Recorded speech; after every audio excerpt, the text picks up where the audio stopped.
Jail నుంచి విడుదలైన మాజీ మంత్రి అంబటి రాంబాబుకు రాజమండ్రిలో ఘన స్వాగతం లభించింది. రాజనగరం మాజీ ఎమ్మెల్యే జక్కంపూడి రాజా కుటుంబ సభ్యులు ర్యాలీతో ఆహ్వానించారు. ఈ సందర్భంగా అంబటి రాంబాబు తీవ్ర ఆరోపణలు చేశారు. ఎప్పటి నుంచో నన్ను జైలుకు పంపించాలని నారా చంద్రబాబు నాయుడు, లోకేష్ ప్రయత్నిస్తున్నారని అంబటి రాంబాబు అన్నారు. ఎన్ని కేసులు పెట్టినా, ఎన్ని రోజులు జైలులో పెట్టినా ఒక్క అడుగు కూడా వెనక్కి వేయనని స్పష్టం చేశారు. ప్రజాస్వామ్యబద్ధంగా ఈ కూటమి ప్రభుత్వాన్ని కూల్చివేసే వరకు పోరాటం ఆగదన్నారు. తమ ఇంటిపై గంటల తరబడి దాడి జరిగిందని, కార్లు, కార్యాలయం ధ్వంసం చేశారని ఆరోపించారు. పోలీసుల సమక్షంలోనే దాడులు జరిగాయని విమర్శించారు. జైలులో పెట్టినా భయపడే వ్యక్తి తాను కాదని, జైలు జీవితాన్ని కూడా ధైర్యంగా ఎదుర్కొన్నానన్నారు.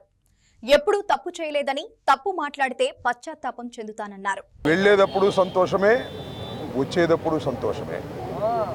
ఎందుకంటే 18 రోజుల పాటు ఆల్ ఆర్ బెయిలబుల్ కేసెస్ 18 రోజుల పాటు సెంట్రల్ ప్రిజన్లో ఉండవలసిన పరిస్థితి ఏర్పడింది. దీనికి కారణం ఈ ప్రభుత్వం, పోలీసులు కుమ్మక్కై చేసినటువంటి సంఘటనలు. నేను చాలా వివరంగా గుంటూరు వెళ్ళిన తర్వాత మళ్ళీ మాట్లాడతాను. నేను అందరికీ ఈ సందర్భంగా నా ధన్యవాదాలు తెలియజేస్తున్నాను. నాకు ఎవరైతే సపోర్ట్ చేశారో ఈ సంఘటనలో, ఎవరైతే మద్దతు పలికారో వారందరికీ నా హృదయపూర్వక ధన్యవాదాలు. అలాగే కొంతమంది మద్దతు పలకలేదు, వారికి కూడా నా ధన్యవాదాలు. వారు ఏమన్నారంటే, పెద్ద మాట అన్నారు, దానికి కూడా నేను గుంటూరు వెళ్ళిన సమాధానం చెప్తా. అదేమన్నారంటే, అసహ్యంగా మాట్లాడితే దాడులు చేయరా అని. అసహ్యంగా మాట్లాడితే దాడులు చేయదలుచుకుంటే ఎంతమంది మీద చేయాలి? అసహ్యంగా మాట్లాడే వాళ్ళ మీద. అది ఒక అంశం. వాళ్ళకి కూడా నేను రేపు నా సమాధానాన్ని తప్పనిసరిగా చెప్తా. 18 రోజులు నన్ను జైల్లో పెడితే నేను భయపడతాననుకున్నారేమో.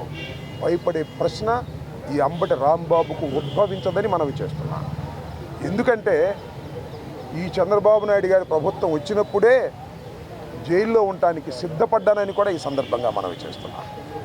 నన్ను హింసించాలని, నన్ను జైల్లో పెట్టాలని చంద్రబాబు, లోకేష్ ఎప్పటి నుంచో ప్రయత్నం చేస్తున్నారు. ఎక్కడో దొరికాను, లోపల పెట్టారు. చూద్దాం, టైం విల్ కమ్ అగైన్. పరిస్థితులు మళ్ళా మారతాయి.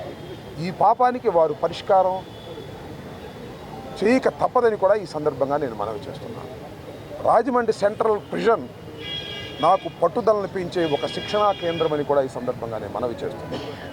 మరింత పట్టుదలగా, మరింత కసిగా ఎన్ని కేసులు పెట్టినా,